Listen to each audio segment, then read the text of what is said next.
Assalamualaikum warahmatullahi wabarakatuh. Alhamdulillah, thumma alhamdulillah. Alhamdulillahilladzi faddala bani adama bil ilmi wal amal.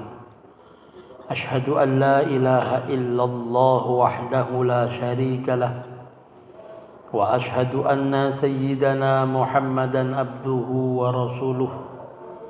Allahumma fasalli wa sallim wa barik wa karrim ala sayyidina Muhammadin wa ala alihi wa sahbihi ajma'in, amma ba'du. Wa subhanaka la ilma lana illa ma 'allamtana innaka antal alimul hakim. فرب اشرح لي صدري ويسر لي أمري واحلل عقدة من لساني يفقهوا قولي. يقول رسول الله صلى الله عليه وسلم طلب العلم فريضة على كل مسلم ومسلمة. Hadirin ma'asyiral muslimin yang dirahmati Allah, mari sama-sama kita bersyukur atas nikmat Allah Subhanahu wa taala. Nikmat iman, nikmat Islam, nikmat sehat wal afiyah. Semoga nikmat-nikmat yang Allah berikan kita dapat menjalani dengan penuh keridhaan dari Allah Subhanahu wa taala. Salawat dan salam keharibaan baginda Nabi besar Muhammad sallallahu alaihi wasallam. Semoga dengan kita berselawat kepada Rasul, kita mendapat syafaat Rasulullah sallallahu alaihi wasallam, syafaat dunia dengan kemudahan hidup, syafaat akhirat dengan ampunan dosa dari Allah Subhanahu wa taala. Anugerah besar yang Allah selalu berikan kepada kita ketika kita dapat melaksanakan kewajiban-kewajiban kita atas Allah Subhanahu wa taala. Satu anugerah besar buat kita yang dapat melaksanakan sholat subuh berjamaah, juga di waktu subuh ini sudah duduk di tempat-tempat yang mulia. Ketika Rasulullah sallallahu alaihi wasallam menyatakan, "Idza marartum min riyadil jannah farta'u." Apabila kalian melintas berjalan di taman-taman surganya Allah, maka mampir dan istirahatlah. Faqala ma hiya ya Rasulullah, apa itu taman-taman surganya Allah? Faqala majalisul ilm. Diriwayatkan taman-taman surganya Allah adalah majlis-majlis ilmu. Tempat-tempat surganya Allah, taman surganya Allah adalah tempat majlis-majlis zikir. Semoga kita selalu mendapatkan anugerah kebaikan dari Allah Subhanahu wa taala. Di pagi hari ini ketika kita melek mata beribadah, didoakan oleh ribuan malaikat. Didoakan oleh ribuan malaikat. Bahkan Rasulullah berdoa, Allahumma barik ummati fi bukuriha. Ya Allah, berikan keberkahan kepada umatku di pagi harinya. Semoga pagi hari ini kita diberikan keberkahan oleh Allah Subhanahu wa taala. Ya. Hadirin ma'asyiral muslimin wal muslimat yang dimuliakan Allah, kajian kita pada pagi hari ini adalah salat dan pertolongan Allah Subhanahu wa taala. Antara salat dan pertolongan Allah Subhanahu wa taala. Kita mengenal Allah Maha Penolong. Hambanya enggak pilih-pilih. Allah menolong hambanya enggak pernah pilih. Ya. Allah tolong orang yang sholat, Allah juga tolong orang yang gak sholat.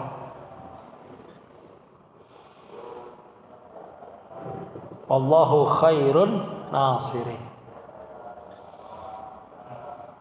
Jadi bukan karena sesuatu hal Allah pilih-pilih hambanya, namun ada cara untuk lebih dekat dalam pertolongan Allah. Harus kita pertama ini kita fokuskan dalam pemahaman kita, Allah itu sebaik-baik penolong. Wallahu khairun nasirin. Wallahu khairun nasirin. Kurang seger ini, kurang kopi, masih pada ngantuk. Saya belum tidur, Pak. Semalam baru adu acara haul Fadilatul Syekh Muhammad Yasin bin Muhammad Isa Al-Fadani. Selesainya jam 2, sampai rumah jam 3. Saya mau istirahat, udah mau subuh.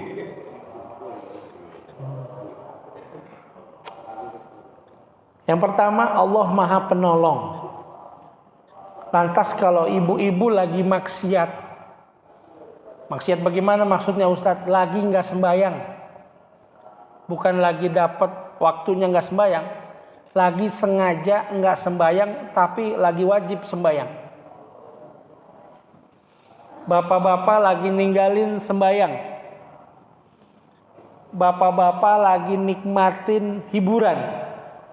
Sampai yang namanya hiburan itu meninggalkan kita jadi lalai. Apa kadang-kadang yang suka lalai dengan hiburan? Hah? Mancing. Kadang-kadang kagak berasa. Duduk jam 10, totonya udah jam 5. Sembayang. Kadang-kadang lu yang jaliatin ikan yang pakai pita. Jadi lupa sama sembahyang. Ya. Atau yang lainnya yang membuat kita lupa. Terus apakah karena kita nggak sembahyang Allah nggak nolong? Allah pasti tolong. Itu dulu. Lantas kalau kita lagi bermaksiat, apakah kita malu untuk minta tolong?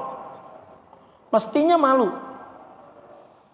Tapi apakah kalau kita minta tolong Allah tidak tolong? Kita lagi nggak sembahyang, Pak. Kita lagi bermaksiat. Kita lagi jauh sama Allah. Kebetulan kita perlu pertolongan Allah. Apakah kita ketika minta pertolongan Allah, Allah bilang kamu nggak sholat, kamu bermaksiat, ngapain minta tolong? Allah nggak demikian.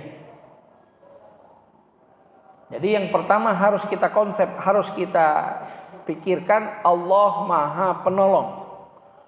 Kapanpun kondisinya apapun, kita punya hak dan ditolong oleh Allah Subhanahu wa Ta'ala. Ini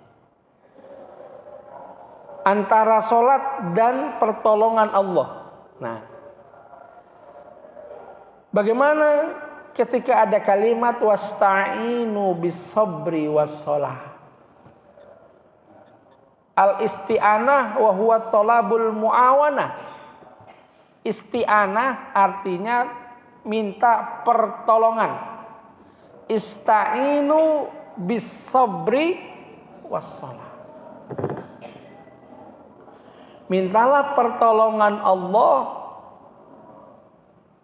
Ista'inu bis-sabri was-shalah. Dengan cara sabar dan sholat. Kalau kita pasti ditolong sama Allah, kenapa ada kalimat mintalah pertolongan Allah dengan cara sabar dan dengan cara sholat?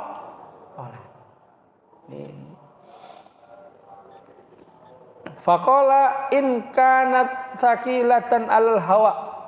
Jadi kita ini harus memahami pertolongan dari satu sisi, sholat dari satu sisi. Ayat ini menerangkan nama kita. Mintalah pertolongan Allah dengan sholat dan sabar. Ketika pertolongan Allah itu pasti, ada cara lebih dekat untuk kita menggapai pertolongan Allah. Ada cara lebih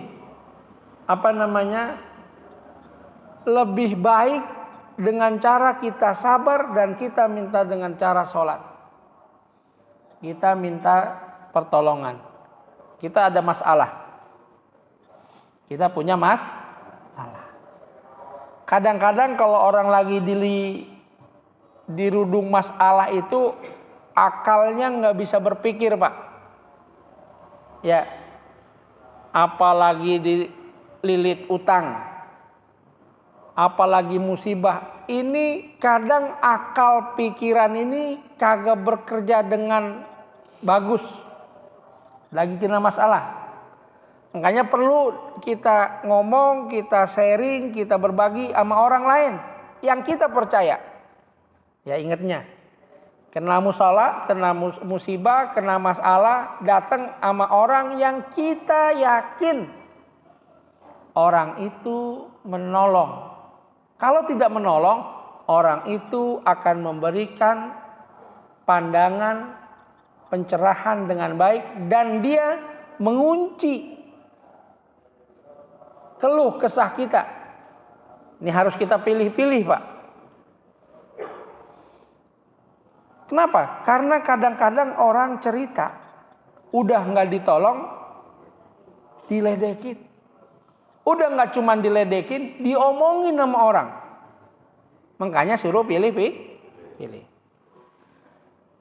Kenapa? Orang kelilit utang, Pak. Udah bingung, akhirnya buka utang baru. Ini ditagih, buka utang baru. Utang baru ditagih, buka utang baru.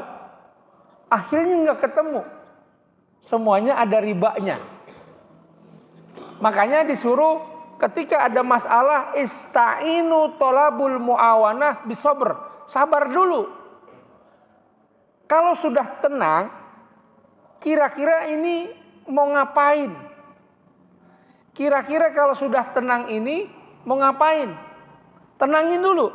Ada masalah, tenangin dulu. Jangan langsung bicara. Sabar dulu. Habis sabar, sujud dulu. Habis sabar, suruh sholat dulu. Karena kalau orang lagi sholat itu nggak langsung sholat. Harus wudhu dulu. Harus wudhu. Ketika punya masalah, semuanya pikiran pusing. Ustadz, ini masalahnya genting, Ustadz.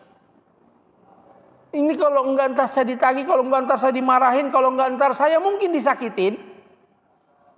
Ini enggak bisa untuk sholat dulu. Harus cari solusinya. Untuk cari solusi harus sabar, pikiran kan jernih, kena wudhu, dia akan dikasih jalan. Habis wudhu disuruh sujud. Setelah sujud di situ berdoa. Karena sholat isinya doa. Inna sholati wa nusuki wa mahyaya. Ini hidup saya ini untuk Allah. Wa mamati untuk Allah. Hidupnya, matinya untuk Allah. Jadi kalau saya punya masalah begini, tolong Allah yang selesaikan dengan caranya Allah. Ya. Kemudian setelah kita sholat, ista'inu bis-sabri was-sholah. Setelah kita sholat, kita assalamualaikum, nanti kita berdoa, Allah akan gerakkan kita kemana kita harus bergerak. Kadang-kadang orang yang kita pikirin kalau kita masalah, ini orang bisa nolongin saya, langsung aja gak pakai pertolongan Allah, datang ke dia. Ternyata bukan dia orang yang nolongin kita. Makanya ada kalimat ista'inu bis-sabri was-sholah. Nah, setelah kita pahamin sisi pertolongan Allah dan sisi peranan sholatnya, lantas kita kaji, emangnya sholat itu bermakna apa? Yang pertama hadis Rasulullah SAW. Anna shalah khairu maudu'i syara'ahu Allah Ta'ala. Rawahu Tabrani. Salat itu khairu maudu'in, salah satu yang terbaik daripada syariat Rasulullah sallallahu alaihi wasallam. Salat sebaik-baik cara untuk apa yang disyariatkan oleh Rasulullah sallallahu alaihi wasallam. Itu salat. Kemudian salat ini membersihkan diri daripada dosa, sehingga untuk menggapai pertolongan Allah lebih dekat. Kalau yang bermaksiat juga ditolong, kalau yang kagak sembahyang ditolong, kalau yang mabuk aja ditolong, bagaimana orang yang bersih, yang dekat sama Allah tentunya lebih ditolong oleh Allah Subhanahu wa ta'ala. Anna sholata tukaffir khotoya. Sesungguhnya sholat adalah membersihkan daripada dosa-dosa dan keburukan. Wa aqimis sholah tarafain nahari wal zulfal minal lail. Dirikanlah sholat di siang hari dan di hujung malam. Innal hasanat yudhibna sayyiat. Kalau kita berbuat kebaikan akan membuang yang namanya keburukan-keburukan. Kalau kita habis bermaksiat, ikutin dengan kebaikan, yang keburukan tadi akan dihapus dengan kebaikan. Ruwiyal Syekhani an Abi Hurairah radhiyallahu an qala sami'tu Rasulullah sallallahu alaihi wasallam yaqul ara'aitum law anna an-nahara bi babi ahadikum yagtasilu fihi kulla yawm 5 marrat hal yabqa min daranihi syai'un faqalu la yabqa min daranihi ay wasakhihi syai'un faqala sallallahu alaihi wasallam fakadzalika mathalas salawatil khams yamhu bihinnal khotoya ay sagair. Ketika kita minta pertolongan Allah, maka hendaklah banyak-banyak sholat. Jadi kalau bukan berarti kalau kita lagi bermaksiat nggak ditolong. Lebih dekat dengan pertolongan Allah dengan cara kita sholat. Kenapa? Karena kita lagi bersih. Hadis yang diriwayatkan Syekhain ini dari Abi Hurairah radhiyallahu anhu, Rasulullah nanya sama sahabatnya. Bagaimana tanyanya? Ara'aitum law anna nahara bi babi ahadikum yaktasi fihi kulla yawmin 5 marat. Apakah pendapat kalian, kata Rasulullah, kalau di siang hari nih Pak, pagi sampai sore siang, seseorang mandi 5 kali. Seorang di pagi hari sampai sore mandi 5 kali, kata Rasulullah. Bagaimana pendapat Anda? Hal baqiya min daranihi syai'un? Apakah ada sisa-sisa kotoran di badannya? Mandi 1 hari 5 kali. Ada yang mandi 1 hari 5 kali sini? Ibu-ibu mandinya 1 hari berapa kali? Kadang-kadang kagak mandi, pakai tisu basah doang. Kalau orang, kata Rasulullah, kalau ada orang mandi 1 hari 5 kali, kira-kira ada nggak sisa-sisa kotoran, daki-daki, apa-apa? Mandinya mandi benar, bukan mandi asal kena air gitu. Pakai sabun, pakai sampo, ya. Kalau dia mandi 5 kali, kata Rasulullah, kira-kira ada nggak sisa-sisa kotoran? Sahabat bilang enggak. Tidak ada yang tersisa itu kotoran. Kalau 1 hari 5 kali dia mandi. Itu pula ruh dan jiwa. Kalau dia 1 hari sholat 5 kali dengan benar. Kalau tadi mandinya dengan benar. Ini sholatnya dengan benar.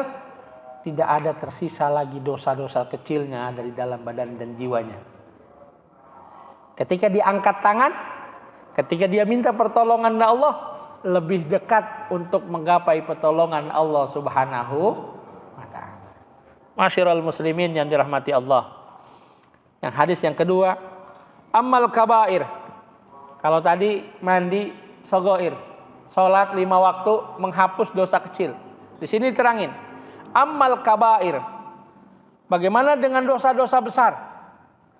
Fala buddalaha min taubatin kama dalla ala dzalikal hadisul Muslim wa Tirmidzi an Abi Hurairah radhiyallahu anhu anna Rasulullah sallallahu alaihi wasallam as-salawatul khams wal jum'ah ilal jum'ah wa Ramadan ila Ramadan kafaratun lima bainahuma ma lam tughshal kabair idza jtanabat al kabair.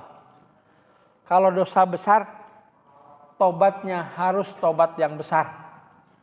Bagaimana tobat yang besar? Diajarkan oleh ulama, tobat yang besar ya, ketika kita minta pertolongan Allah dan pertolongan Allah tidak kunjung datang, yang pertama yang harus kita laksanakan, kita disuruhnya sabar. Kenapa sabar? Karena orang yang sabar pikirannya akan jernih dan pikirannya akan tenang. Habis sholat tenang. Sudah tenang dia mikir, ini kenapa dengan hidup saya? Ini kenapa dengan usaha saya? Kenapa jauh dari pertolongan Allah? Kenapa bangkrut mulu? Kenapa nggak pernah sukses? Kenapa hati ini gelisah terus, gelisah? Kita harus mikir, apakah saya punya dosa? Kalau punya dosa, tobat. Apakah saya punya salah? Cari diri kita di mana salahnya. Kemudian disuruh taubat. Yang pertama, orang taubat yang benar, taubatun nasuha itu yang pertama an-nadam. Apa pertama, Pak? An-nadam. Apa an-nadam? An-nadam artinya nyesel. Pernah berbuat itu nyesel bener. Ini namanya nadam. Nadima yandamu an-nadam. Artinya kan ada orang bermaksiat nggak nyesel-nyesel ada. Yang kedua, habis an-nadam, ya, al-azam. Apa al-azam? Kemauan keras. Untuk apa? Allah yauda ilaih. Kalau bahasa Arab ini banyak persamaan kata, cuma artinya beda. Aroda yuridu mau. Azima ya azamu, al-azam itu mau. Cuman aroda yuridu, cuman mau aja. Cuman mau. Pengen beli motor nih. Tapi kagak kerja enggak. Pengen doang. Kira-kira dapat enggak? Hah? Pengen punya rumah. Kagak kerja. Dapat enggak kira-kira?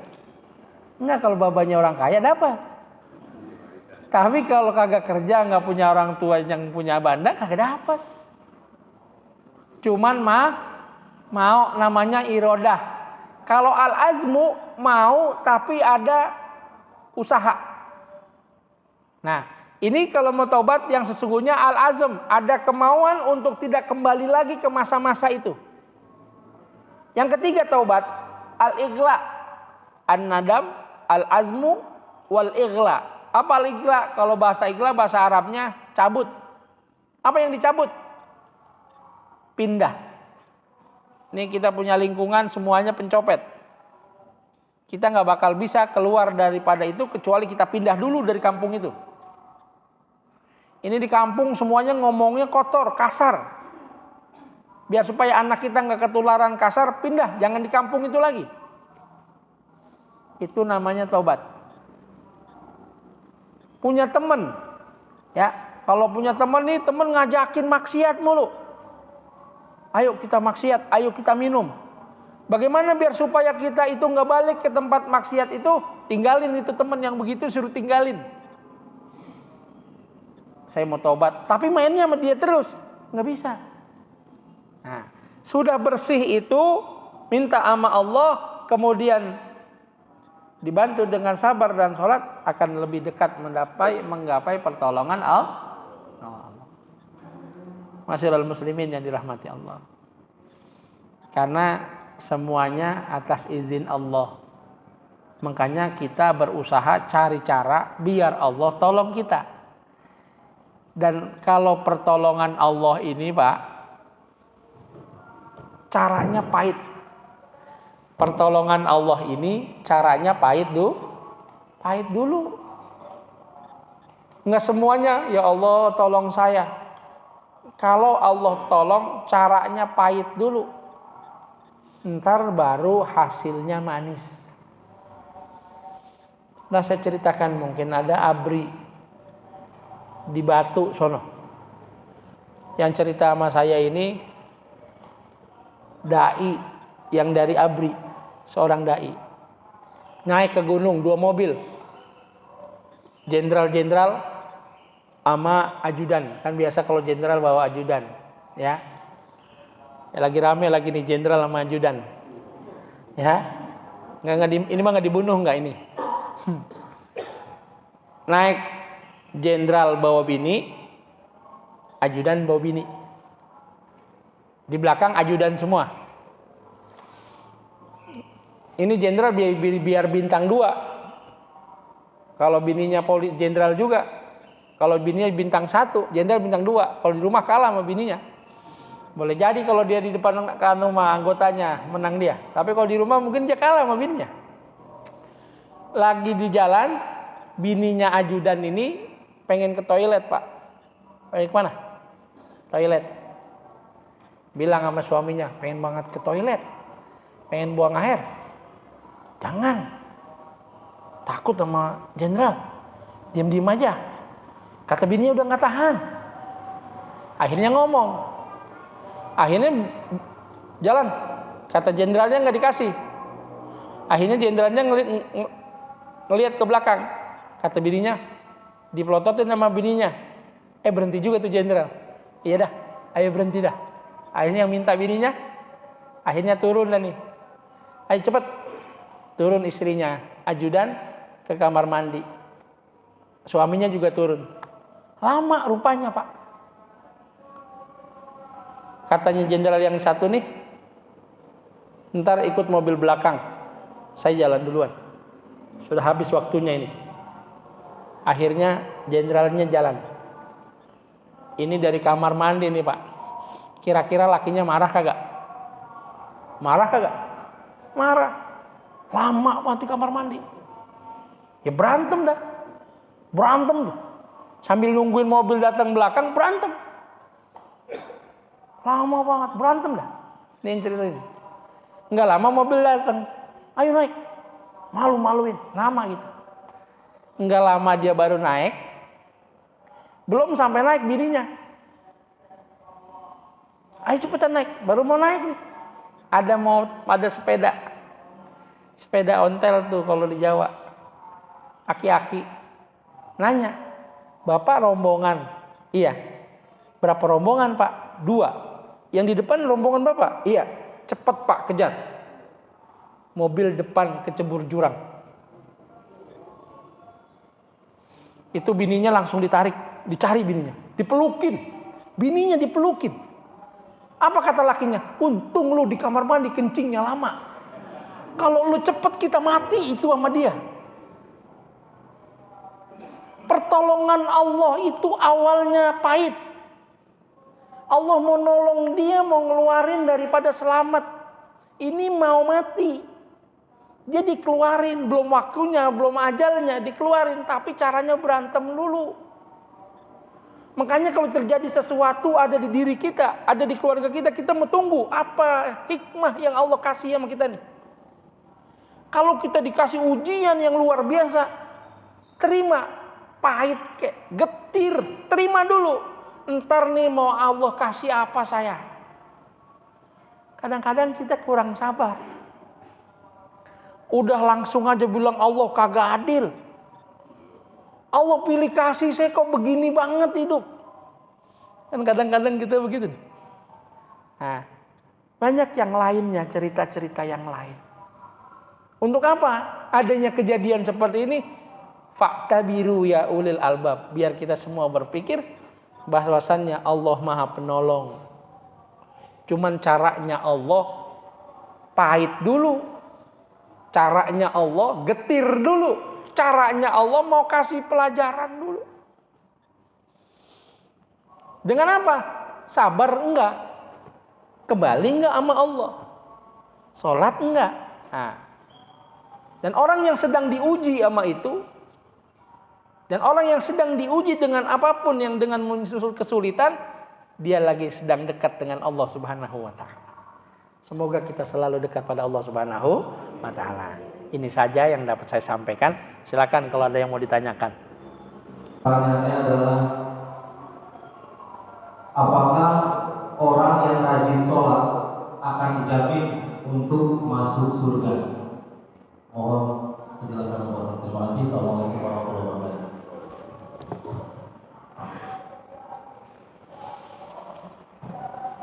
Orang yang rajin sholat apa dijamin masuk surga?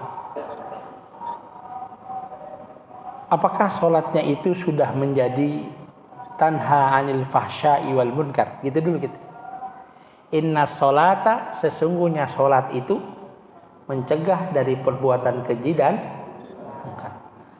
Apakah sholat dia ini, yang orang rajin sholat, yang katanya dia ngaku rajin sholat, sudah mencegah daripada dirinya untuk berbuat keji dan munkar? Kan ada orang sholat mah sholat, mabok mah mabok. Ada nggak? Sholat mah rajin, judi mah judi. Berarti sholatnya nggak ada nilainya. Sholatnya nggak bermakna buat dirinya. Bahwasanya sungguhnya itu, lah kalau kita harus bermuhasabah. Sholat kita ini subuh, sudahkah menjaga kita sampai zuhur kita tidak bermaksiat? Kan kalau Allahu Akbar, ini Allahu Akbar ini kita disertai nama Allah. Orang yang habis sholat itu, kan kalau habis sholat Pak, habis sholat itu Assalamualaikum warahmatullahi, Assalamualaikum warahmatullahi, dia usap. Ini ngusap muka ada hadis musalsalnya. Kemudian dia bilang astagfirullah, dia sedih. Ulama itu habis sholat assalamualaikum, dia mukanya aja sedih. Kok sedih? Kan habis sholat mestinya gembira hati. Bukan. Kenapa dia sedih? Karena ketika dia selesai sholat, sudah yang tadinya ada Allah, yang tadinya ada Nabi Muhammad, yang tadinya dia dilingkarkan dengan malaikat-malaikat, ketika kita salam sudah menjauh semua. Itu kalau sholatnya khusyuk. Kalau kita sholat nggak khusyuk, Pak lagi sholat, Bismillahirrahmanirrahim. Saya kasih tahu, ini hukum fikih. Pandangan mata, ya, pandangan mata kita ke bawah, ya, mata ke bawah. Kalau ngelirik, ini nggak ngapa-ngapa, ngelirik tapi ngelirik ke kiri. Kalau nengok, ini makruh. Ya, ke kiri makruh. Nengok ke atas makruh. Melek atau merem sama-sama makruhnya. Sumpama saya mau nih, kan gini. Kalau kita ngelihat ke atas makruh. Ngelihat nih ke atas. Enggak ngelihat, tapi mata merem, tapi enggak ke atas. Ini makruh juga walaupun merem. Nah, ketika sholat kita di sini, kenapa makruh? Kalau kita sudah lihat ke kanan, tapi bukan ngelirik, ininya ini, atau ke atas, yang tadinya lagi ditemenin sama Allah, ditinggalkan oleh Allah. Kapan kita menoleh, berarti kita sudah minta ditinggalkan sama Allah. Kapan kita ndangak ke atas, ditinggalkan sama Allah. Jadi harus ada. Kalau sholatnya dia sudah mencegah dari perbuatan keji dan munkar, pasti masuk surga. Kenapa? Karena nggak ada maksiatnya. Tapi kalau sholatnya rajin, maksiat juga rajin, jalan terus, belum jaminan. Nggak jaminan yang rajin sholat masuk surga. Yang penting gue udah sholat, berarti sholatnya nilai kosong. Seperti itu. Silakan. Baik, Ustaz, terima kasih. Untuk pertanyaan kedua, apakah atau kenapa kemiskinan selalu cenderung kepada kekafiran? Jadi apakah atau kenapa kemiskinan itu selalu cenderung kepada kekafiran. Terima kasih Pak. Kemiskinan kadal fakru kafu ayyakuna kufron. Kadal fakru ayyakuna kufron. Kemiskinan akan menjerumus kepada kekafiran. Ya. Karena orang itu tidak tahan. Tidak tahan. Orang tidak tahan. Berarti tidak tahan dan imannya kurang. Imannya kurang. Ya. Ketika imannya kurang, terus dia miskin, dia akan mengarah kepada kekafiran. Kenapa? Karena imannya yang kurang. Nah, makanya yang di pertama ini yang diajarkan oleh ulama, kita harus kuatkan iman walaupun kita miskin. Ya. Kenapa? Karena kufur harus sabar, harus kuat iman. Kenapa? Ketika diuji dengan kemiskinan, biarpun mati, yang penting dalam keadaan iman. Ada yang doa Rasul, Allahumma ahyini miskinan wa amitni miskinan wasurni fi zumratil masakin. Ya Allah, jadikan hidup saya miskin. Ini jarang dibaca sama orang. Ya, doa Nabi yang enggak ditiru ini doang. Ada yang baca begini jarang. Ya Allah, jadikan saya miskin, jadikan mati saya miskin. Entar kalau saya dibangkitkan, kumpulkan sama-sama dengan orang miskin. Kenapa? Karena orang miskin masuk surganya duluan. Orang miskin masuk surganya duluan. Jadi, miskin yang mana? Al miskin sabir, miskin yang sabar. Ada dua hidup. Al-ghaniyu syakir, yang kaya bersyukur. Al-fakiru sabir, yang fakir sabar. Ya. Orang yang bersyukur akan dia limpahkan untuk sedekahkan. Yang sabar akan dia nikmati hidupnya. Ya, seperti itu. Jadi kita disuruh sabar dan beriman kuat. Kenapa? Karena kalau sudah kita enggak sabar dan beriman kuat, kita bakal jadi kafir.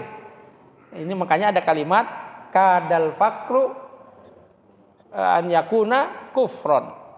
Jadi berarah ke situ, makanya disuruh beriman. Ya, harus dikuatkan imannya, Pak.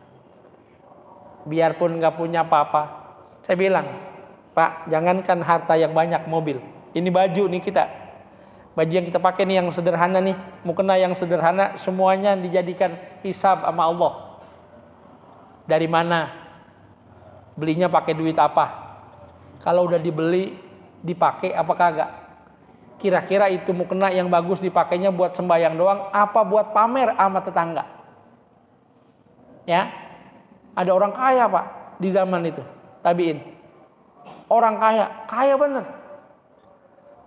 Katanya dia begini, ntar kalau saya mati, saya mau kuburan saya dibikinin rak.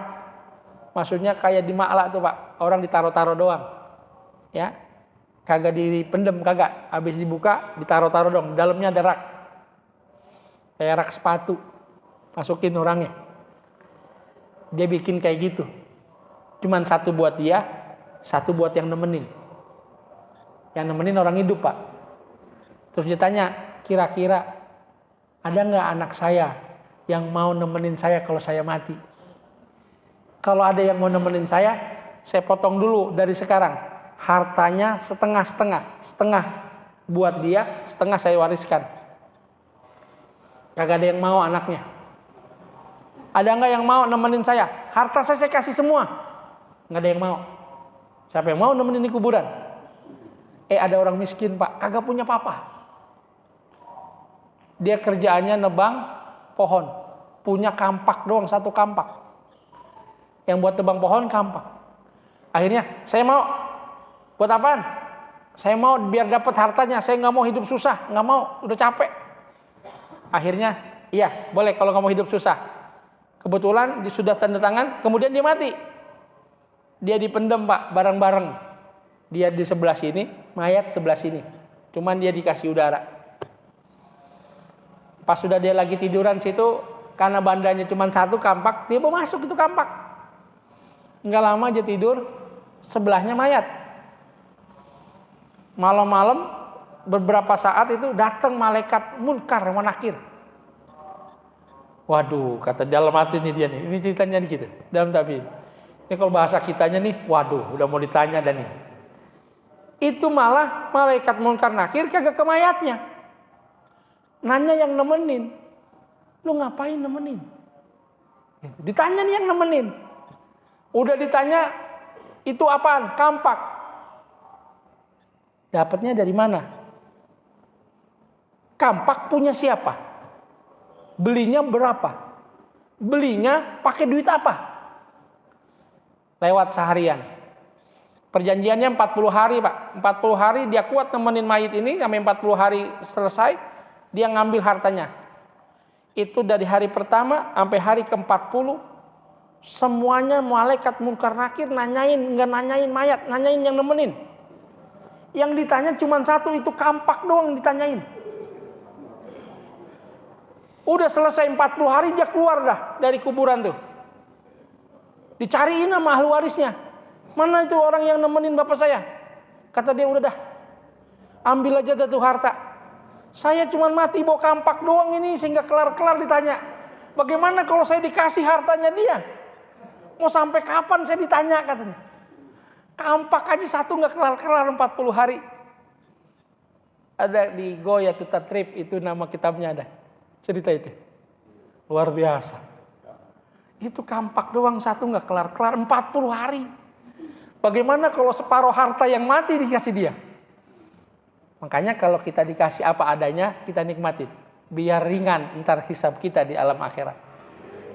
Biar dalam kubur kita. Silakan. Ada lagi? Baik, terima kasih Pak Ustaz. Mohon maaf Ustaz, saya mundur karena ada yang mau bertanya. Ya. Selanjutnya pada ibu yang mau bertanya. Bismillahirrahmanirrahim. Assalamualaikum warahmatullahi wabarakatuh. Waalaikumsalam warahmatullahi wabarakatuh. Menyambung pertanyaan yang nomor 1 yang dari Ustaz. Kita kadang suka rajin puasa, rajin sholat, paham rajin sholat, zikir dan istighfar. Tapi terkadang kita suka berbuat maksiat. Apakah ini termasuk ujian atau apa ya Ustaz? Tapi saya suka bingung gitu. Kita paham rajin sholat, zikir, puasa rajin. Karena kita suka melakukan hal-hal yang tidak diridhoi oleh Allah. Yang kedua, bagaimana cara kita untuk menghindari perbuatan yang tidak baik itu? Seperti yang Pak Ustaz tadi bilang, salah satunya kita harus pindahkan dari lingkungan kita itu. Tapi proses perpindahan itu kan biasanya, apalagi kalau kita mau pindah dari stasiun yang lain ya, itu kan ada susah gitu Ustaz. Ada nggak solusinya selain pindah seperti itu? Mohon pencerahannya Pak Ustaz. Terima kasih. Assalamualaikum warahmatullahi wabarakatuh. Wasta'inu bis-sabri was-shalah. Saya belum baca akhirnya. Wa innaha lakabiratun illa 'alal khashi'in. Mintalah pertolongan Allah dengan sabar dan tapi keduanya itu enggak gampang. Itu berat. Wa innaha lakabiratun. Kabir kan berat, besar. Kecuali orang-orang yang khusyuk. Artinya dia dapat menata dirinya, dia bisa mengontrol hawa nafsunya. Ya, hawa nafsu. Saya bilang pertemuan yang lalu, ada bisikan nih 4. Yang pertama dari Allah, namanya hidayah. Yang kedua dari malaikat, namanya ilham, bimbingan, petunjuk, bisa jadi ilmu. Ada yang ketiga bisikan setan, namanya wasawis. Waswasil khannas, namanya wasawisus syaiton. Kalau kita lagi ngaji, setan nggak bisikin kita. Tapi yang bawa kita maksiat yang keempat. Apa 4? Bisikan diri sendiri, hawa nafsu, hawa. Namanya hawajis. Jangankan kita udah keluar, kita rajin sholat, kita keluar bermaksiat. Kadang-kadang di masjid aja, kadang-kadang di majelis ilmu aja itu hawajis itu bisa ngelitik-gelitik kita. Bisa pamer, bisa ria. Ini hawajis, hawa nafsu kita. Nah, bagaimana caranya? Kita disuruh illa alal khasi'in. Alal orang-orang yang khusyuk yang dapat meredam itu. Ustaz, kita nggak bisa belajar. Orang nggak langsung jadi khusyuk. Dikit-dikit. Nanti bisa. Ketika kita bermaksiat, ya Allah, saya pengen berhenti dari maksiat saya ini. Tolong saya ya Allah. Nanti ditolong sama Allah. Kita nih rajin sembahyang bukan karena kehendak kita. Karena pertolongan Allah. Bangun malam bukan karena kehendak kita. Tapi pertolongan Allah. Karena semuanya ngantukan sama semua manusia. Tapi pertolongan Allah. Makanya minta tolong sama Allah. Ya Allah, saya bermaksiat. Tolong saya. Dengan caranya Allah. Yang kedua. Sama juga, Bu. Ya Allah, tolong saya dengan caranya Allah. Lingkungan begini banget. Bagaimana caranya saya bisa merubah saya dan keluarga saya. Tapi caranya Allah. Lagi-lagi kita harus berdialog sama Allah. Sering-sering kita ngomong sama Allah. Ketimbang nulis di status nih, mendingan ngomong sama Allah. Sebaik-baik ngomong sama Allah, ya lagi sholat. Nggak ada yang lain. Robbik firli warhamni. Udah nggak kita ketika robbik firli sampai netes air mata? Kan buru-buru doang. Tapi firli warhamni warzuqni. Gitu doang. Udah nggak kita ketika robbik firli Allahu Akbar, kita baca inna sholati sampai netes air mata, pernah nggak? Pernah nggak ibu-ibu kita nih? Kita Allahu Akbar, inna sholat sampai netes itu nangis, sampai nangis. Ya Allah, saya banyak dosa. Robbik firli warhamni. Pernah nggak dihayatin itu? Kan berat itu. Illa alal khosi. Apa orang khosi? Orang yang menghayatin. Semoga kita ditolong sama Allah Subhanahu wa taala. Ya, karena kita lemah, pasti lemah. Kalau di sini yakin kita, ntar di rumah gua mau khusyuk. Sampai rumah nggak bisa. Kalau nggak pertolongan Allah. Semoga kita ditolong oleh Allah Subhanahu wa taala. Ya. Kita berdoa dengan satu Fatihah agar kita ditolong oleh Allah Subhanahu wa taala, agar kita diberikan anugerah kebaikan-kebaikan. Kita diberikan anak-anak yang baik. Kita diberikan cucu-cucu yang baik. Kita diberikan keluarga yang baik. Kita diberikan kehidupan yang baik. Ketika kita mau diambil dalam kematian, kita minta dalam keadaan baik atau husnul khatimah. Al-Fatihah. A'udzubillahi Bismillahirrahmanirrahim. Alhamdulillahirabbil alamin. Rahmanirrahim. Maliki yaumiddin. Iyyaka na'budu wa iyyaka nasta'in. Ihdinas siratal mustaqim. Siratal ladzina an'amta 'alaihim ghairil maghdubi 'alaihim waladdallin. Astaghfirullahal azim. Lakal hamdu ya Allah ya Rabbana ya Ma'bud. Bismillahirrahmanirrahim. Alhamdulillahirabbil alamin. Allahumma taqabbal minna innaka antas sami'un 'alim wa tub 'alaina innaka antat tawwabur rahim. Allahumma bihaqqil Fatihah. Allahumma bihaqqi Sayyidina Muhammad wa ala ali Sayyidina Muhammad.